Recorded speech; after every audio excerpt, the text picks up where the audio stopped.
Seja bem-vindo a mais uma edição do Botequim Virtual. Informação na dose certa.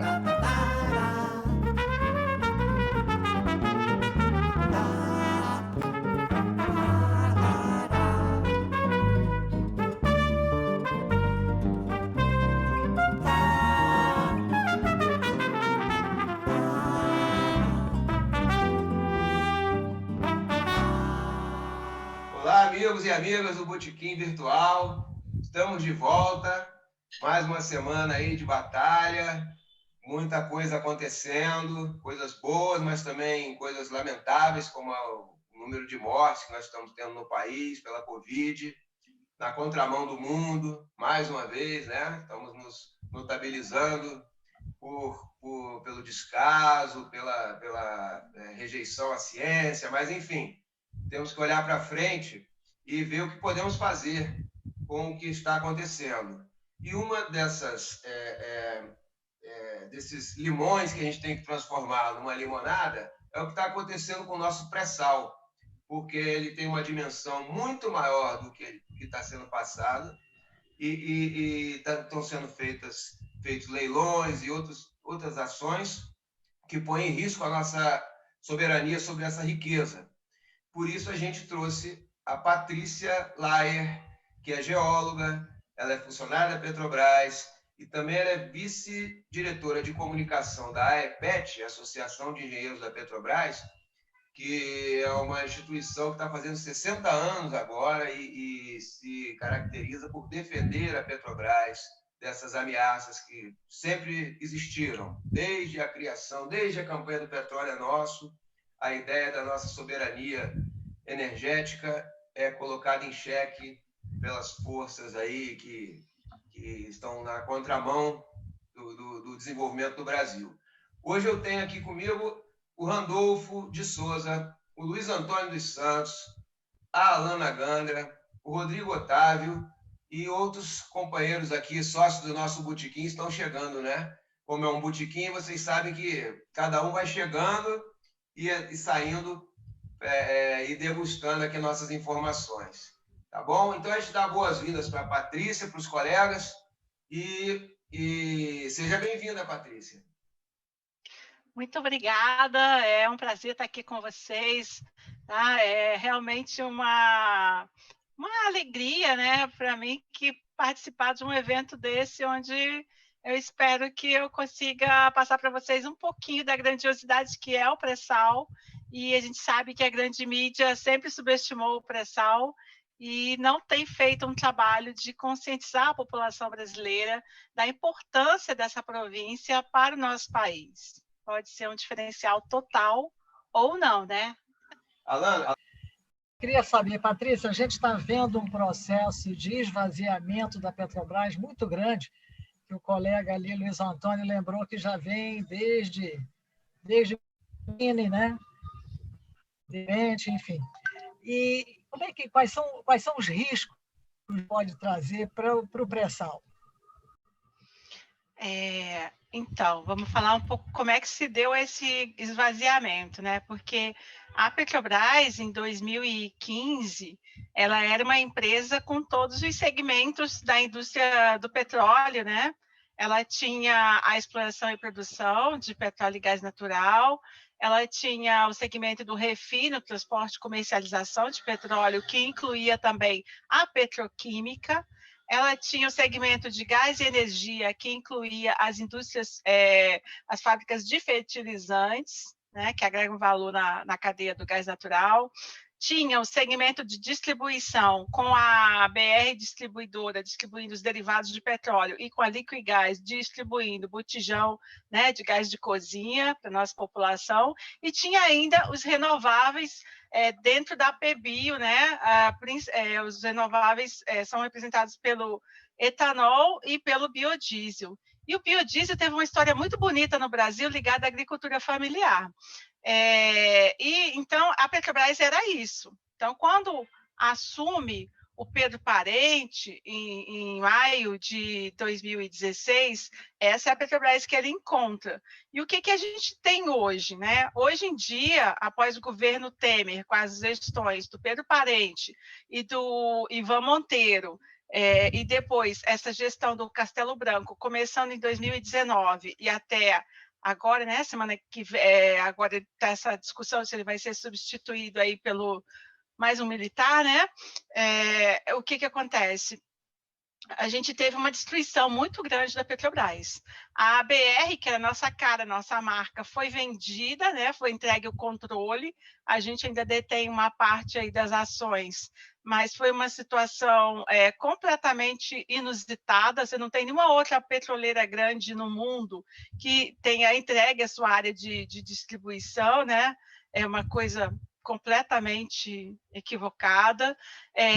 A gente teve as vendas das malhas de gasodutos, primeiro no Sul-Sudeste, depois no Norte-Nordeste, né? É importante falar que esses gasodutos tinham sido construídos, muitos desses gasodutos, nos governos do Partido Trabalhista, tinham sido construídos, muitos deles, antes da nova lei do gás, ou como já estavam em construção, ficaram protegidos também da nova lei do gás de 2009, e o que aconteceria é que a Petrobras poderia utilizar esses gasodutos até 2039. Então, assim, hoje em dia a gente sabe que a produção de petróleo, ela em algumas bacias, ela é limitada pela falta de capacidade de dutos. Então, isso aí é uma coisa muito importante, né? Infraestrutura. Então, eu falei um pouquinho do desmonte da distribuição, falei um pouquinho do desmonte da parte de gasoduto, teve o desmonte, né, do gás e energia. A gente viu agora recentemente a compra do parque eólico. A Petrobras, em 2015, ela tinha cerca de 20 termoelétricas, né? A gente sabe que com o aquecimento global, as nossas chuvas não são suficientes para dar conta e a geração hidrelétrica ser suficiente para suprir nosso país. Então, as termoelétricas vêm cumprindo um papel importante, né? A Petrobras teve um papel importante em tirar o Brasil dos apagões. Isso é muito importante que seja dito, né? A Petrobras, desde a década de 80, tenta ser uma empresa integrada de energia, e ela conseguiu ser uma empresa integrada de energia nos governos do PT. Ela conseguiu. Quando você vê isso, né, uma empresa que é do poço ao poste, ela é uma empresa integrada de energia, e ela está caminhando para as energias renováveis, né, também. Então, isso é tudo muito importante. Isso tudo foi destruído, né? Destruído. A palavra, não tem outra palavra, não tem um eufemismo para falar sobre isso. Eu vou assim, tentar falar mais sobre a questão dos campos de petróleo e gás, né? Que é a parte que eu, como geóloga, é a parte que eu entendo um pouquinho mais, tenho acompanhado mais de perto. Eu só quero esclarecer também para todos que estiverem nos ouvindo que eu falo aqui na condição de vice-diretora de comunicação da EPET, né? Eu trabalho para a Petrobras em determinados horários e pela Petrobras sempre. Não sei se eu te respondi, Alana, vê se você ficou satisfeita com essa resposta ou se você quer que eu complemente alguma coisa. Em termos do pré-sal, o que isso... Em termos, o esvaziamento da Petrobras é muito grande na área dos campos de petróleo. Não é só o pré-sal, tá? Infelizmente, foram vendidos mais de 200 de campos de petróleo e blocos exploratórios, tá? A Petrobras saindo do norte e nordeste do país, né? A Petrobras se concentrando equivocadamente só no pré-sal. E por que eu digo equivocadamente? O pré-sal é uma província magnífica, né? Mas eu vou fazer um paralelo com a Arábia Saudita. Por quê? A Arábia Saudita, né, a gente sabe que a Venezuela é o país que tem mais petróleo no mundo, mas é mais petróleo, só que tem um petróleo muito pesado também que fica somado aí nas reservas venezuelanas. Não desfazendo disso, a Arábia Saudita é o país que tem as reservas de petróleo convencional, né, petróleo em reservatórios convencionais, de excelente qualidade, e tem 262 bilhões de barris de petróleo aproximadamente, né? Isso foi verificado há pouco tempo, em 2017, se eu não me engano, 2018, foi auditado, porque eles iam fazer o IPO da Saudi Aramco, que eles fizeram em 2019, logo, 2019 ou foi no iníciozinho de 2020, acho que foi 2019 ainda, próximo do leilão do excedente da cessão onerosa, tá? Que aí depois a gente pode falar sobre isso também. O que aconteceu? Os campos foram sendo vendidos, né? O Pedro Parente começou a vender já tipo, menos de 2 meses depois que ele entrou, porque ele já começou a vender com Carcará, que é uma acumulação gigante no pré-sal de Santos, né? Depois, outros campos ele foi tentando vender, só que naquele momento houve uma reação e houve uma judicialização. Então, quando a gente vê essa questão da destruição, a destruição é muito profunda, porque assim, as vendas são em todas as áreas que vocês imaginarem de campos de petróleo de terra, campos de petróleo de água rasa, campos de petróleo de água profunda e, recentemente, campos de petróleo gigantes do pós-sal que possuem pré-sal, que é o caso de Albacora Leste, né? Que é o caso do complexo de Marlim, que também foi colocado à venda. Esse é um dos pouquíssimos que está numa venda parcial, ou seja, a administração de Castelo Branco demonstrou interesse de ficar com 50% e vai passar adiante 50%. Então, assim, a situação para a gente é gravíssima, né? Baseados naquela teoria de que a Petrobras estava com dificuldade financeira por causa do seu endividamento, eles saíram fazendo planos estratégicos para fazer vendas, que chamaram eufemisticamente de desinvestimentos, e assim, conseguiram, no Brasil, convencer as autoridades a apoiarem esse projeto. É uma coisa, assim, terrível. Então, essa política que está sendo feita aqui no Brasil é uma justificativa furada, falaciosa, para vender ativos extremamente estratégicos, extremamente lucrativos, e tirar a Petrobras dessa presença regional que ela tinha como impulsionadora do desenvolvimento econômico, justamente para facilitar a sua destruição final. Eu vou passar para o Luiz Antônio, que também quer fazer uma pergunta. Mas lembrando ao pessoal que antes de encontrar petróleo, a Petrobras já era uma empresa lucrativa com a distribuição e refino, né? São atividades que, quando o petróleo está em baixa, compensam o caixa da empresa. E, então, essas bases estão sendo solapadas aí por essa venda absurda. Mas, Luiz Antônio, por favor. Tá. Doutora Patrícia, todo esse desmonte que vai sendo feito de maneira fatiada, tudo isso aí é resultado de uma decisão muito maléfica e que atenta contra a soberania nacional, seja no pré-sal, no pós-sal, águas rasas, seja em terra, seja na distribuição, no transporte. Tudo isso aí está sendo. As vendas não são para pagar dívida, as vendas elas são feitas para pagar dividendo para acionista. Essa é que é o grande ovo da serpente. É uma decisão que eles tomaram, que a Petrobras tem que ter como prioridade única pagamento de dividendo a acionista. O que você acha desse? E eu tenho certeza, enquanto tiver gente como essa no poder,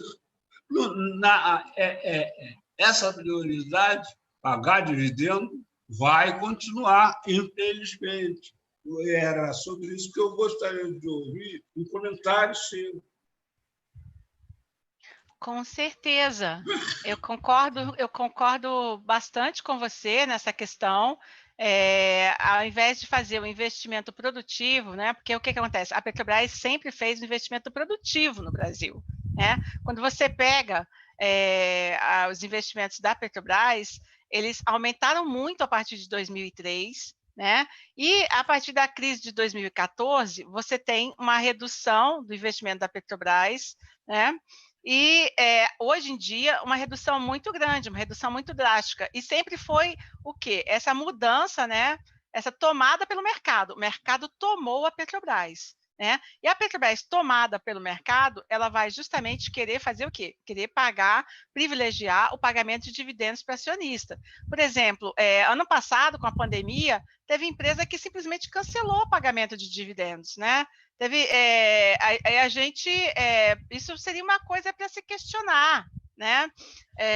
Poderiam ter questionado também a paralisação completa da Petrobras, assim, por que hibernou tantas unidades de produção, entendeu? Aproveitaram muito a pandemia para tocar o barco da destruição da Petrobras. Durante a pandemia, o que acontece? Os petroleiros estão dedicados sem poder sair, então sem poder fazer uma manifestação. Então, isso facilitou muito essa destruição da empresa, esse período. Infelizmente, foi uma tempestade perfeita para eles poderem continuarem as vendas, né?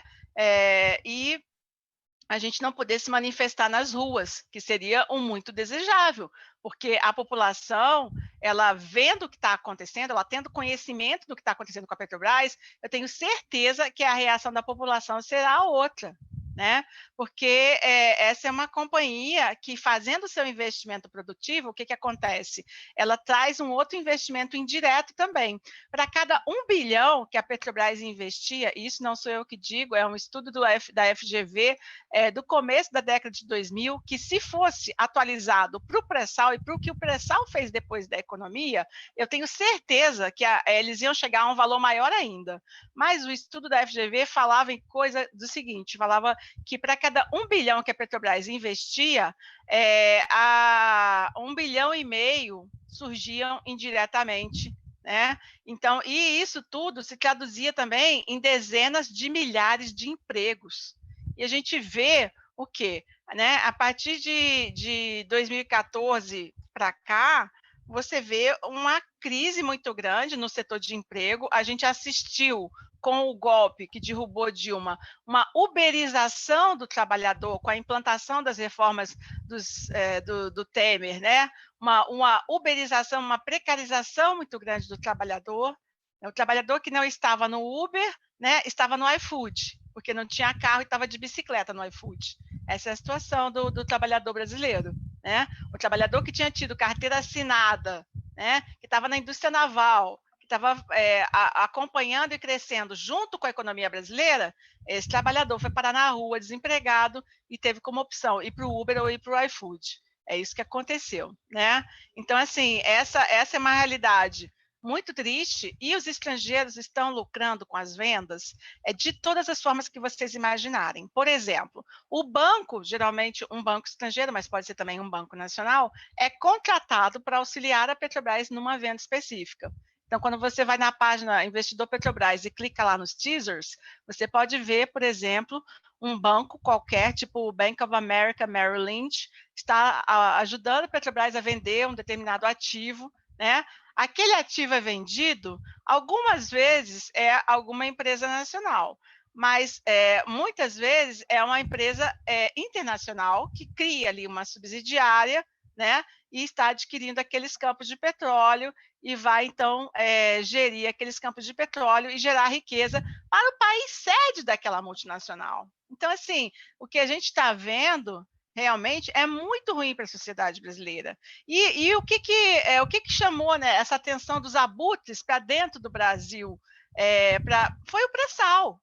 Por quê? O pré-sal é uma província maravilhosa, né, que na Bacia de Santos se caracteriza por campos de petróleo gigantes e até super gigantes, né? O campo de Lula, que eles brigaram até na justiça para rebatizar para Tupi, né? Para a gente ver a que nível a ideologia desse povo chega. O campo de Lula foi o nosso primeiro campo super gigante. Ele só é superado, hoje em dia ele é o maior campo produtor em águas ultraprofundas do mundo e só é superado assim, em tamanho aqui na província do Pré-Sal pelo campo supergigante de Búzios, né? Que é um campo magnífico que está entre os 25 maiores campos mundiais. Tá? Além desses dois supergigantes, a gente tem o campo, que a gente pode considerar como um complexo de acumulações supergigante no total, porque quando foi feita a declaração de comercialidade, que deu origem aos sururus, berbigões, oeste, Atapu e Atapu, foi declarado ali que teria um volume de óleo equivalente recuperável. No final de 2014 foi feita essa declaração de comercialidade, foi declarado que teria um volume de óleo equivalente recuperável maior do que 5 bilhões de barris. Então, ele se caracteriza como mais um supergigante. Então, só no pré-sal da Bacia de Santos, a gente tem aí 3 acumulações supergigantes. Isso é extremamente estratégico. Por quê? Porque a humanidade não vem descobrindo mais campos gigantes na mesma quantidade que descobriu até os anos 60. A partir dos anos 70, você tem uma redução dos campos gigantes de petróleo convencionais muito marcante. Então, toda a história do Brasil, com a nossa descoberta dos gigantes do pós-sal na Bacia de Campos, na década de 80 em diante, até a descoberta do pré-sal em 2006, é uma história de exceção quando você olha a geologia do petróleo, a geopolítica do petróleo mundial. Entendeu? É uma grande província, é classificado no último livro especial sobre campos gigantes da Associação Americana de Geólogos de Petróleo como a maior descoberta da década de 2000, e eu diria que deve ser a maior descoberta em décadas, entendeu? Porque você, nesse último livro que foi publicado, eles tiveram que colocar os não convencionais norte-americanos para encher os outros capítulos do livro, porque não tinham, né? E se fossem fazer se quisessem fazer um livro só com os gigantes do pré-sal e gigantes do pós-sal da Bacia de Campos, que também tem pré-sal, eles poderiam, mas de outros países eles não teriam grandes coisas, grandes descobertas para colocar aí. Então, pessoal, estamos de volta com a Patrícia Layer, que é geóloga, vice-diretora de comunicação da AEPET, Associação de Engenheiros da Petrobras. E, como ela mesma disse, ela trabalha para a Petrobras e pela Petrobras nas horas vagas, e pelo Brasil, né? Que nos dá muito orgulho de tê-la aqui entre nós. Eu vou lembrar o pessoal que está assistindo que seria bom dar aquela curtida lá no nosso canal, né? Se inscrever no canal, clicar no sininho para receber nossos novos programas que vão ao ar toda sexta-feira às 13 horas, né? Então, nessa próxima sexta, já teremos a Patrícia Layer. Hélio, por favor, meu amigo. Oi, Patrícia. Oi, Hélio. Tudo bem? Olha só, Tudo bem. Eu sou da FBNDES, eu fui da FBNDES de 2006 até 2012. E cheguei a vice-presidente, inclusive de comunicação também, tá? E aí eu só estou falando para você aqui que eu quero chorar com você no final. Mas, por enquanto, é só para avisar que eu mandei lá para o Botequim Virtual e peço para o Rogério te mandar um artigo que nós escrevemos em 2018, A Ponte do Presente. A Ponte do Presente nada mais é do que a passarela que liga o meu BNDES à sua Petrobras, ou seja, ao nosso BNDES e à nossa Petrobras. E aí eu falo que em 2010 foi a consagração desses dois movimentos aí. A Petrobras descobrindo o pré-sal e o BNDES usando o arranjo institucional BNDES Tesouro. Ali foi descoberto toda a saída para o desenvolvimento brasileiro. Tá? E ali, em 2010, eu estava que nem pinto no lixo, de tanta satisfação. Os próximos anos seria de desenvolvimento absoluto do Brasil. Tá? Só que os nossos irmãos perceberam isso também. E ali começou um processo que culminou em tudo que você está falando hoje. Tá? Mas eu não quero falar com você agora, eu não quero fazer pergunta para você agora, não. Só quero chorar com você no final, a última pergunta, tá bom? Tá bom. Ótimo, muito obrigada aí por complementar com essa história aí. Eu acho assim incrível que a população brasileira também durante um tempo tem alguém com o microfone aberto. Durante um tempo após o golpe, a população brasileira também caiu nessa grande armadilha da mídia de ficar criticando o BNDES, durante muito tempo, fazendo uma propaganda também, tentando destruir nosso grande banco de fomento ao desenvolvimento econômico e social brasileiro. E é uma ignorância tão grande, tamanha, né? E assim, a gente vê, por exemplo, durante os anos em que nós estávamos bem, a gente viu a agência de fomento norueguesa vir aqui oferecer financiamento para poder fazer negócios onde as firmas norueguesas, obviamente, fossem, então, privilegiadas. E o que a gente fez, apoiando nossas firmas lá fora do Brasil, para atuarem, gerarem emprego no Brasil, né, da engenharia nacional, foi sempre usado para atacar o banco e para a gente convencer a população exatamente o contrário do que o BNDES é. O BNDES é, como você falou, a porta, né, a solução, um caminho importantíssimo, né, foi super importante no aumento da participação governamental nas ações de controle da Petrobras. Então, assim, na verdade, as coisas realmente são muito juntas. E foi justamente porque nós tivemos governos que estavam fazendo coisas certas para a população, certas para o país, que houve uma reação do mercado, e esse mercado, que é canibal, tirou, acabou, né? Paralisou. Vamos pensar que vai voltar. Vai sim. A última pergunta é minha, Rogério. Então, eu já passo direto a bola para o Rodrigo. Ô, Patrícia, duas perguntas rapidamente.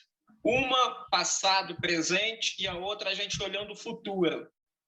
Passado, presente, pegando isso que você nos explicou tão bem, do desmonte, e essa ponte que o Hélio falou, queria te perguntar pontualmente. Aquela lei aprovada no governo Dilma, que até foi um dos alicerces para o golpe, acho que cerca de 50% das receitas do pré-sal iriam para a educação, utilizando essa ponte do Hélio, como é que é feita essa distribuição?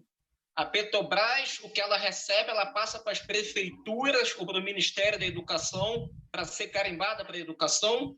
E se isso ainda está valendo ou também foi desmontado? E a segunda pergunta... Quer responder? Só para já... Pensando... Não, pode falar a segunda pergunta. Tá, pode falar. Um pouquinho diferente, pensando no futuro, e nós sabemos, você falou muito bem, como a grande mídia cria todo um enredo para desvalorizar, é a seguinte, na agenda internacional, disse que o petróleo é passado, são as energias renováveis.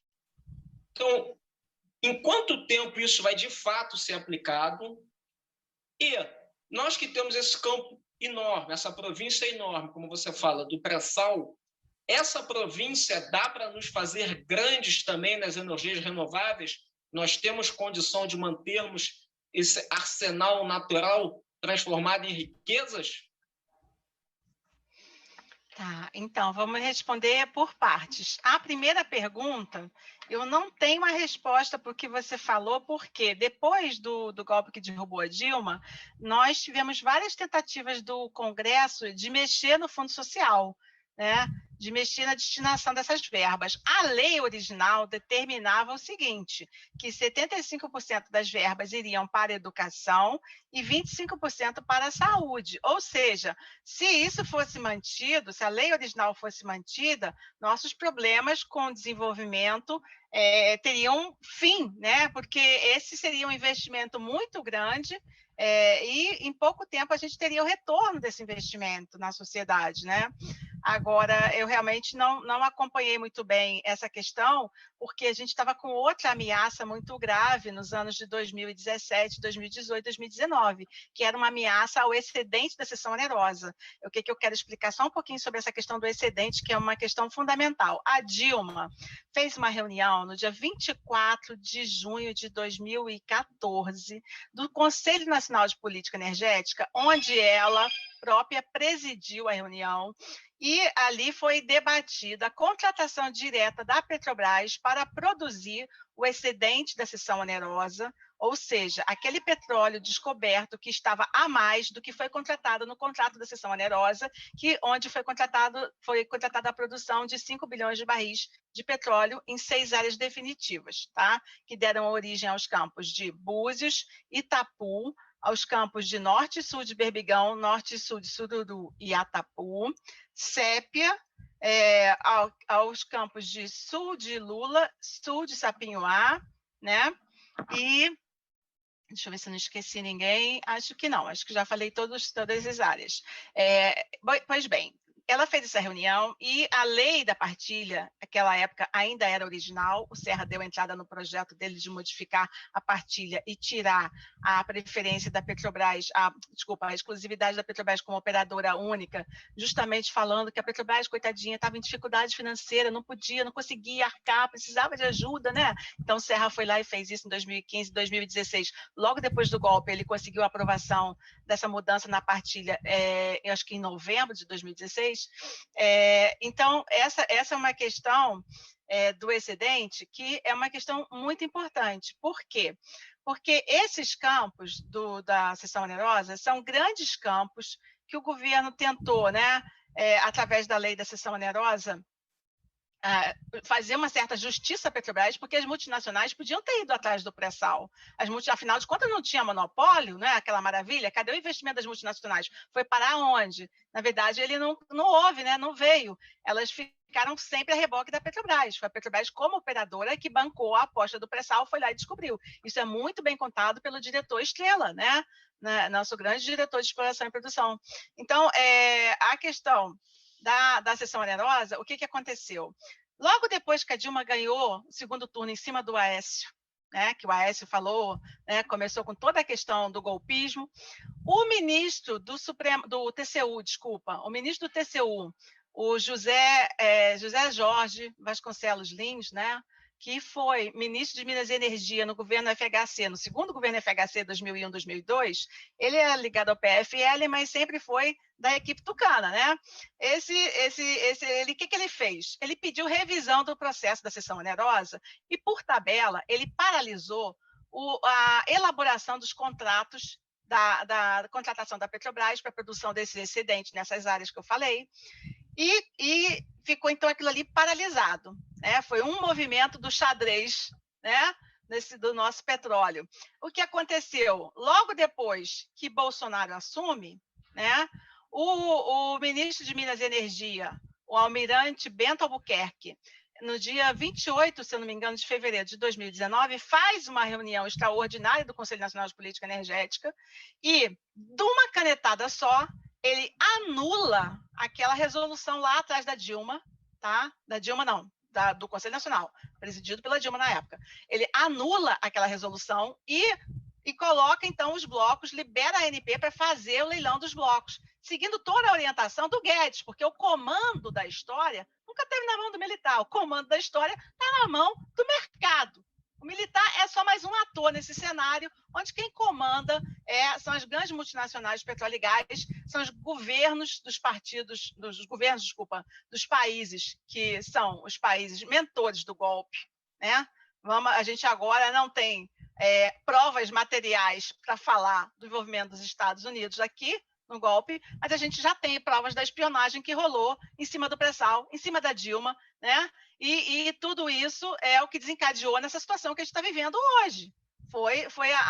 Como o pré-sal não foi entregue na bandeja, eles vieram pegar, né? Não precisaram vir com o exército. Não sei se isso é até uma coisa para a gente ter vergonha, porque os iraquianos estão lá morrendo, estão lá com o país destruído, mas pelo menos enfrentaram os americanos. A gente aqui, infelizmente, tem uma postura capacho, né?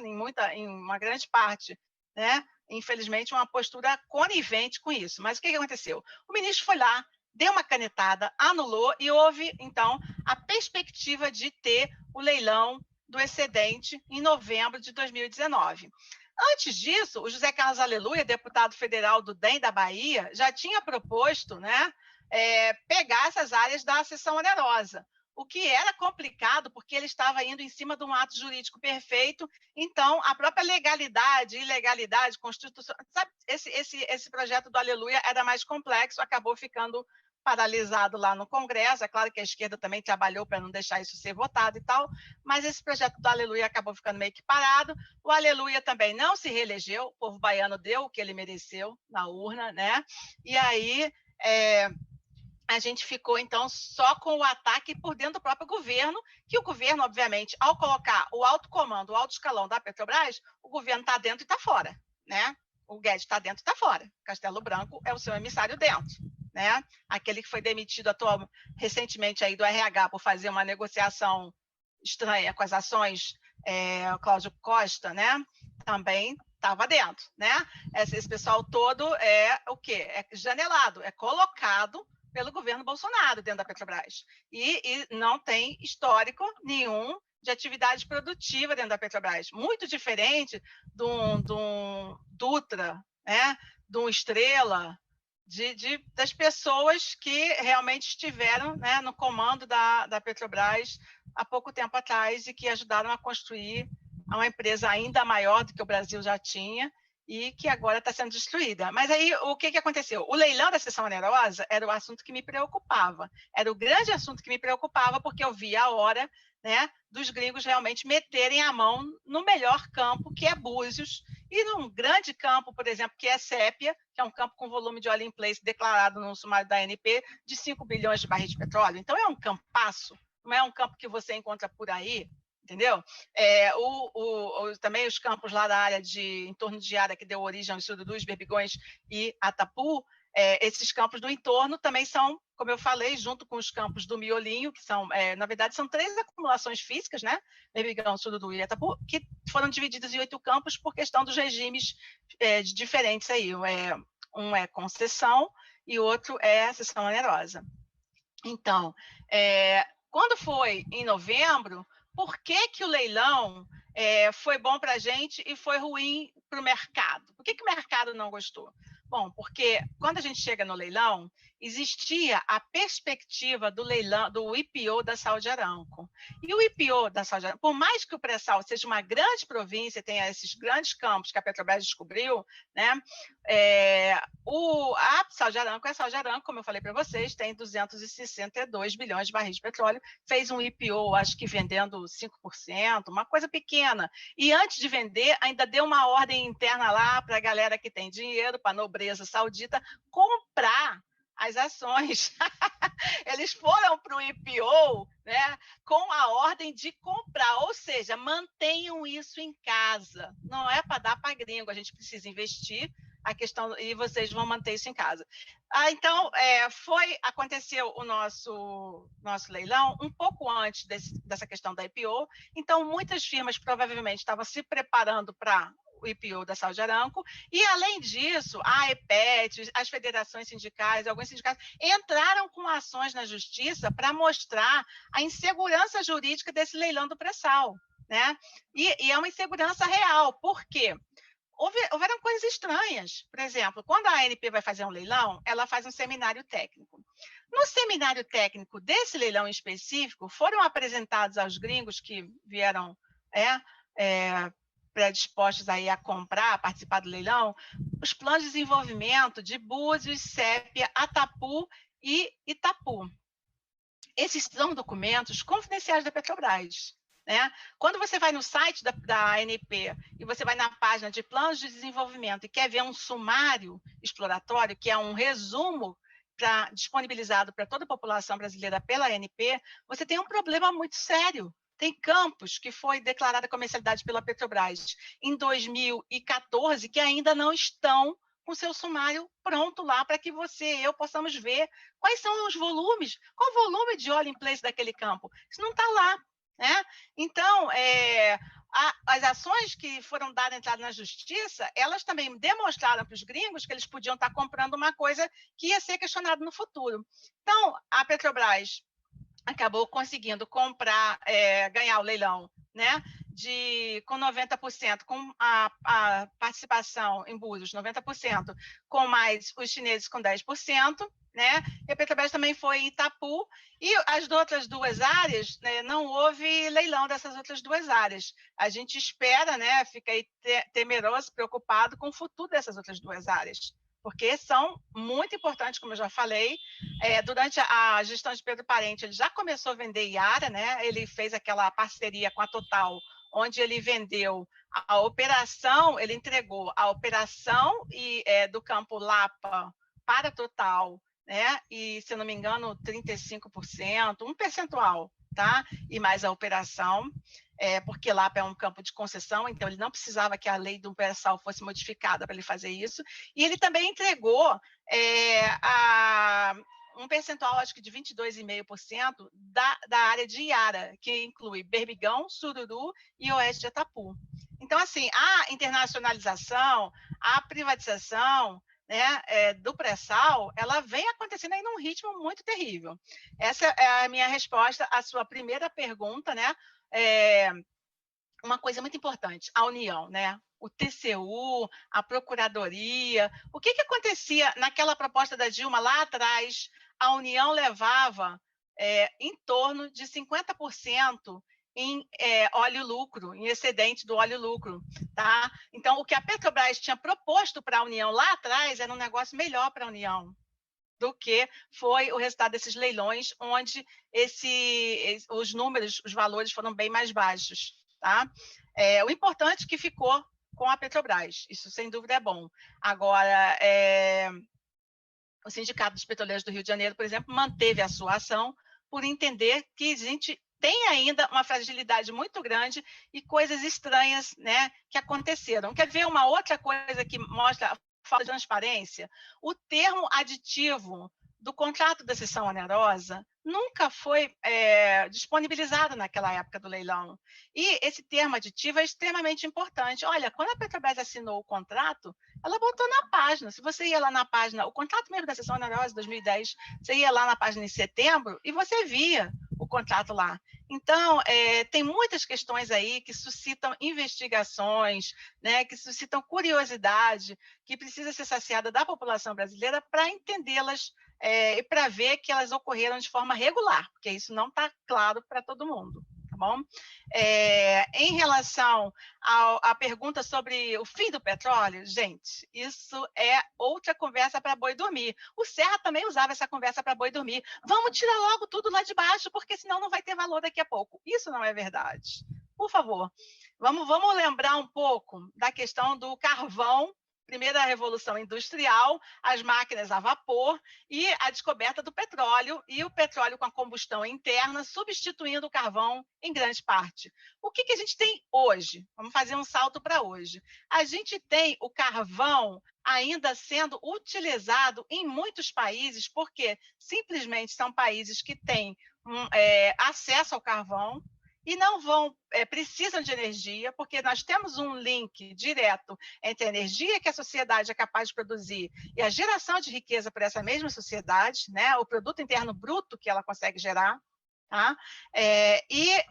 A gente vê, por exemplo, a China. A China, ela se tornou o maior importador de petróleo mundial. O pessoal não fala muito dos Estados Unidos serem importadores, mas os Estados Unidos são importadores. Eles são grandes produtores? São, mas eles têm uma sanha assassina no consumo. Né? Não é à toa que eles fazem umas guerrinhas por aí. Eles consomem 1/5 do petróleo produzido mundialmente por dia.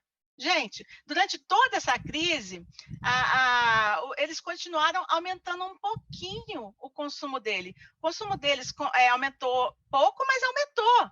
Então, assim, 20 milhões de barris de petróleo por dia é muita coisa. Eu torço, sinceramente, para que o Biden consiga fazer alguma melhoria lá, entendeu? Porque é um negócio que está errado. Os americanos são responsáveis por uma emissão de CO2 enorme há muito tempo, e isso tudo precisa melhorar, porque nós temos aí um aquecimento global. Tá? Mas em relação, vou dar um outro exemplo sobre essa questão de carvão, que é carvão e renováveis, que foi a Alemanha. A Alemanha é um país sério, um país comprometido, e a Alemanha, em 2018, se eu não me engano, 2018 foi o primeiro ano em que os renováveis passaram à frente do carvão. Então, o que eu estou querendo falar para vocês? Estou querendo falar para vocês o seguinte: o petróleo, mesmo que fosse só a parte do combustível, que o petróleo não é só isso, né? A gente tem que pensar na petroquímica. A gente tem que pensar, por exemplo, que agora, quando a gente teve a questão da Covid, se o pessoal da UF não tivesse impressoras 3D para fazer impressão 3D, eles não teriam começado a fazer máscara tão rapidamente como eles conseguiram. Achei genial o projeto que teve aqui em Niterói, né, do pessoal da UF, que produziu máscaras para entregar nos hospitais, num momento que o Brasil estava carente de tudo. Né? O Brasil estava carente de tudo, Infelizmente, esse é um desgoverno que a gente vem aí sofrendo aí com diversas trocas de ministros da saúde durante a pandemia e da falta das medidas necessárias, principalmente na aquisição e na organização da vacinação em massa, né? E ainda tentando boicotar prefeitos e governadores que tentam organizar alguma coisa para salvar suas populações, né?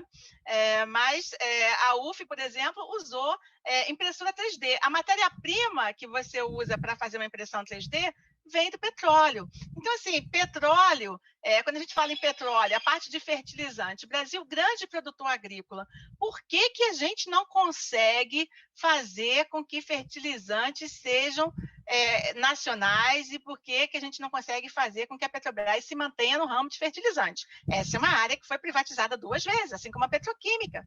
Fernando Henrique já tinha feito uma vez, né, a petroquímica, foi de novo. A Noruega, a Statoil, que agora chama Equinor, ela é uma estatal, onde 67% das ações, se eu não me engano, estão sob controle da coroa norueguesa, tá? A coroa norueguesa tem uma política de petróleo e gás que visa otimizar a geração de riqueza para toda a sua população. Então, não é só para a galera do mercado na Avenida Paulista, por exemplo, eles devem ter lá o equivalente deles, tá? Mas, então, o que acontece com a Statoil? A Statoil não, agora vamos fazer o pulo para o fertilizante. A gente, nos fertilizantes, tem aqui no Brasil uma empresa chamada Yara Brasil. Vocês têm curiosidade de saber de onde que essa Yara Brasil vem? A Yara Brasil vem da Yara International.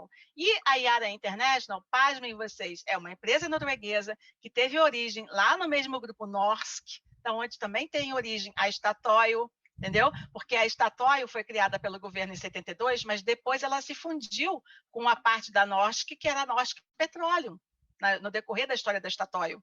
Agora, você vê, a Yara International também tem 67%, se eu não me engano, do governo lá, do governo não, porque governo é uma coisa que muda, né? Embora lá seja mais organizado o parlamento deles, e os políticos de lá defendem mais o país, não é à toa que eles estão lá com esse índice de desenvolvimento humano sustentado lá há vários anos, mais de década, né? Foi toda uma caminhada, sair de produtor de bacalhau para produtor de alta tecnologia, de indústria pesada, né? De indústria naval, tá? Então, a questão... A gente tem que estar sempre discutindo por que que os países ricos podem ter determinadas indústrias, podem ter determinados papéis, e o Brasil não, né? Então, isso é a geopolítica do petróleo, é colocar, gente, não só do petróleo, a geopolítica mundial, porque está colocando a gente naquele papel de fornecedor de matéria-prima, tanto que eles estão exportando o petróleo bruto, importando derivado. A gente vinha em 2015 com uma redução da importação de derivado, é óbvio, fazia todo sentido, com o aumento da produção do pré-sal, as nossas refinarias recebendo uma carga de petróleo de excelente qualidade do pré-sal e nosso refino, né, esse petróleo substituindo o árabe importado. Então, a gente tinha todo um quadro de desenvolvimento econômico sustentável aí por uma Petrobras forte, empresa de energia integrada verticalmente, por décadas, né? E o petróleo, o que vai acontecer? O petróleo se torna mais escasso. Pois bem, a gente tem um fato que é real, que é físico, que um campo de petróleo você não produz ele para sempre. Existe o declínio do campo de petróleo. O que acontece hoje no mundo? A maioria dos campos gigantes de petróleo, eles são responsáveis pela maior parte da produção, que nem eu falei com vocês, que apenas 4 campos respondiam por 75% da produção da Arábia Saudita. Então, no mundo inteiro, os campos gigantes, eles são responsáveis pela maior parte da produção e são aqueles que contêm a maior parte das reservas de petróleo. Então, são campos altamente estratégicos. Por isso que lá em 2007, um cidadão chamado Robelius fez uma tese de doutorado na Universidade de Uppsala, na Suécia, onde ele fala que os campos de petróleo gigantes são a autoestrada do petróleo, entendeu? São o que todo mundo quer ter, o que é estratégico, o que todo país quer ter, o Brasil está vendendo. O Brasil está vendendo o campo, ou vendendo ou já vendeu o campo gigante de Carmópolis, que foi o nosso primeiro campo gigante descoberto em terra, tá? Então, o que acontece? No mundo, a gente tem, a maior parte dos gigantes foi descoberta lá atrás, ainda em terra, até o final da década de 60. Esses campos já vêm produzindo há muito tempo, estão em declínio. Isso é um fato. né? Não existe cornucópia mágica. Existem melhorias tecnológicas para extrair o máximo possível de petróleo. Existe, né, injeção de água, injeção de gás, injeção de água e gás alternado, várias tecnologias que a gente pode usar. Mas a gente tem, é finito, né? E aí o que acontece? O Brasil descobre uma grande província no momento que muitos lugares do mundo estão passando por dificuldades para produzir esse petróleo. O máximo da produção norueguesa já tinha acontecido. A Noruega vem aí tentando conter esse declínio, e depois que ela compra a Carcará de Pedro Parente, ela vai conter esse declínio com Bacalhau e Bacalhau Norte, que ela declarou comercialidade no final do ano passado, se eu não me engano, ou no final de mas que são campos que adquiridos da gente. Na verdade, você tem aqui as multinacionais surfando a onda em cima do cadáver da Petrobras, né? Esperemos que a Petrobras não esteja morta ainda, né? Que ela ressuscite. Seria, acho assim, vale bastante junto com a Páscoa, né? Isso. Eu acho que a Petrobras ela é muito importante para o país. Ela gera riqueza, mas não só riqueza econômica, ela gera ciência e tecnologia e inovação, né? Então, ela tem que ser mantida, porque assim, a nossa população, não é todo mundo que está aqui que se consola com essa ideologia de ser periférico no mundo, né? Eu já nasci pensando diferente disso. Eu cresci no Brasil, que vivia com o chapéu na mão para o FMI, mas eu odiava aquilo, né? Odiava aquilo. Então, eu odiava que países ricos estrangeiros viessem impor ao meu país regras econômicas que sacrificavam a população do meu país ainda mais. Então, nesse momento, é isso que eu tenho para falar. O petróleo tem uma longa vida pela frente, só que ele vai ficar cada vez mais caro. É o contrário do que dizem, entendeu? O petróleo não convencional que os americanos encontraram, ele tem data para acabar. E ele é um petróleo que tem um impacto ambiental muito maior. Tá? Você usa água para fazer o fraturamento hidráulico dos poços. Esses poços produzem, mas param, tem uma vida muito curta. A gente, por exemplo, o primeiro poço lá de produtor de enxova, ele começou a produzir em 1978, bombando 10 mil barris por dia. Esse poço produziu de 78 até 98. Bicho, isso é um campo de petróleo convencional. Isso é um campo de petróleo da Petrobras do passado, que tem que ser a Petrobras do futuro. Essa do presente é que tem que acabar, entendeu? O pessoal do mercado está muito satisfeito com o Castelo Branco, porque ele vem fazendo esse trabalho aí. Mas eles têm que estar satisfeitos, eles estão comprando, ganhando dividendo, e quando são bancos que são contratados para ajudar nas vendas, estão ganhando várias vezes na mesma coisa. Então, vamos parar com isso, né? Vamos fazer com que o ganho venha para a população brasileira através de investimento produtivo. A última coisa para finalizar, queria falar sobre o investimento que a Petrobras fez e o endividamento dela. O maior endividamento da Petrobras foi entre 2010 e 2014. E, nesse período, o que estava acontecendo? A Petrobras estava fazendo o desenvolvimento do maior campo, né, que até aquele momento era o maior campo, desculpa, maior do que ele é Búzios, mas o campo de Lula foi nosso primeiro supergigante. A Petrobras estava fazendo o desenvolvimento daquele campo, que deu origem ao prêmio da OTC de 2015. Tá? A Petrobras também estava fazendo desenvolvimento do campo de Sapinhoá, que era o maior campo pagador de royalties para o estado de São Paulo. Pode ser que Carcará, em breve, vai fazer aí uma concorrência com Sapinhoá, não sei, né? Vamos observar, vamos aguardar e vamos torcer para uma reversão na política brasileira e na correção desses rumos.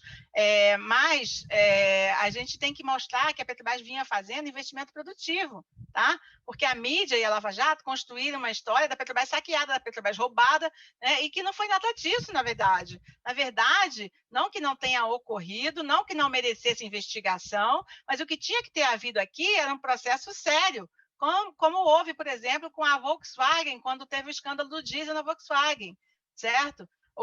A Petrobras ela foi vítima de pessoas que eram funcionários de carreira dela, né? E de como é que se chama? Corruptores externos a ela. Tá? Mas o mecanismo da carta convite foi uma coisa criada por Fernando Henrique Cardoso. Cadê que a mídia fala isso?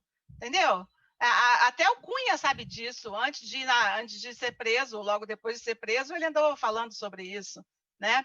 Mas o que a gente tem que defender realmente é uma mudança total nisso para mostrar a população. Então, além de estar investindo nesses 2 campos que eu falei, desenvolvimento desses 2 campos, um supergigante e um gigante, estava fazendo também a exploração das áreas da seção onerosa, onde deu origem aí ao nosso maior supergigante, que é Búzios, e a outros campos super importantes, inclusive o complexo supergigante dos Berbigões, do Luiz Oeste, Atapu e Atapu. Estava fazendo investimento em malha de gasoduto pelo país inteiro, né? Estava fazendo investimento nas refinarias, criando plantas para produzir combustível mais limpo, para estar de acordo com as regras ambientais até mais rígidas do que as que hoje existem no Brasil. Tá? Então, isso dei exemplo só em algumas áreas. Estava fazendo o desenvolvimento do biodiesel, do etanol, dos parques eólicos, estava fazendo o que uma empresa integrada de energia pode fazer, né? Criando meios para dar energia que vai alimentar a economia do seu país. Então, essa é a Petrobras que a gente tem que defender, a Petrobras pela qual a gente tem que vibrar boas energias, né? E derrotar esse mercado canibal que tem aqui no Brasil. Procurar, cadê os industriais que querem... Cadê a indústria de base brasileira? Cadê a indústria naval brasileira? Sobrou alguém aí que não seja multinacional? Minha gente, vocês querem continuar comprando até pregador de roupa chinês, é isso? Querem seguir por um caminho que já deu errado nos Estados Unidos? Exato. É isso. Patrícia, a gente está se encaminhando aqui para o final do nosso programa. Já te agradeço antecipadamente, porque eu vou passar para o Randolfo fazer a última pergunta. Nós temos poucos minutos. Só confirmo que o nosso canal é Botequim Virtual 2020, nosso canal no YouTube, tá? Temos página no Facebook também e o blog botequimvirtual.com. A gente sabe pela própria EPET que a redução da dívida da Petrobras ela vem se dando muito mais pela geração de caixa do que pela venda de ativos, né? Essa liquidação de ativos da Petrobras. E, infelizmente, a Petrobras está vendendo os próprios geradores de caixa. Eu vou passar para o Randolfo fazer a última pergunta e encerrar o programa. Nós temos 3 minutos e pouco. Vou dar 10 segundos para o Hélio, que está ali desesperado para falar alguma coisa. Mas depois, por favor, Hélio, passa para o Randolfo, tá? Que ele não falou nada ainda. Com certeza, vou falar muito rápido. Patrícia, você falou muito bem, eu acho que foi simplesmente insuficiente, tinha que falar muito mais. Então, eu acho, Rogério, que tem que ter uma segunda rodada com ela. Outra coisa, Patrícia, eu tentei chamar o Gilberto Bercovitch para participar dessa conversa, tá? E ele prometeu que faria isso na próxima semana. De repente, seria bom a Patrícia voltar de novo. Obrigado, Patrícia, pelos seus esclarecimentos. Agora, tem muito mais coisas a dizer aí. Por isso que é importante ter mais um programa com você. Valeu. Positivo, Hélio. Eu agradeço. Tem 2 minutos e 50 segundos com a Patrícia para encerrar o nosso programa. Viu, Patrícia? Muito obrigado, Patrícia. Eu que agradeço, gente. Muito obrigada. Pode falar, desculpa, Randolfo. Eu estou aqui falando realmente daquelas recomendações que você mandou no trabalho que nós recebemos, onde você diz que é necessário o acesso às informações de reservas originais e remanescentes por tipo de hidrocarboneto, por campo, para que se possa valorar adequadamente os mesmos. As informações atualmente disponíveis no Boletim de Recursos e Reservas da Petrobras de Gás Natural da NVP são insuficientes. Você, como uma vice-presidente de comunicação, como você avalia isso e qual é o caminho mais adequado para isso? Perfeita, pergunta perfeita para a gente encerrar. Olha só, o boletim, na verdade, é da ANP, né? A gente tem lá a agência norueguesa, você botar informação toda vez que tem uma descoberta de uma maravilha, a página que dá a cada campo as reservas originais que tem atualmente, as remanescentes, e ver também por operadora, a Statoil, a Equinor, e por concessionária. Por exemplo, o governo lá é representado, o Estado norueguês, pela Petoro, e quando você vai ver as reservas, a maior parte das reservas de petróleo e gás, muito corretamente, está na mão da Statoil, que é a Equinor, e da Petoro. Então, assim, no Brasil, a gente não sabe nem quanto tem nos campos, porque a ANP não diz o suficiente, não faz assim, não tem essa transparência. E a lei brasileira, ela determina, é um princípio da administração pública, a transparência. Então, acho que cabe à sociedade começar a questionar as agências no formato que Fernando Henrique deixou para a gente. Isso é uma herança maldita. Maravilha. Muito obrigado, Patrícia. Muito obrigado pelos ouvintes. Obrigado, Rodrigo, Hélio, Luiz Antônio, Randolfo. a Lana, que já se foi agora, e na semana que vem estamos de volta. Tivemos hoje a Patrícia Layer, geóloga, vice-diretora de comunicação da Associação de Engenheiros da Petrobras, e que trabalha metade do dia para a Petrobras e a outra metade pela Petrobras e pelo Brasil. Grande abraço, Patrícia. Muito obrigado. Eu que agradeço aqui em nome da EPET, sou eu que agradeço. Muito obrigada, pessoal. Esta foi mais uma edição do Botequim Virtual. Informação na dose certa. Até a próxima.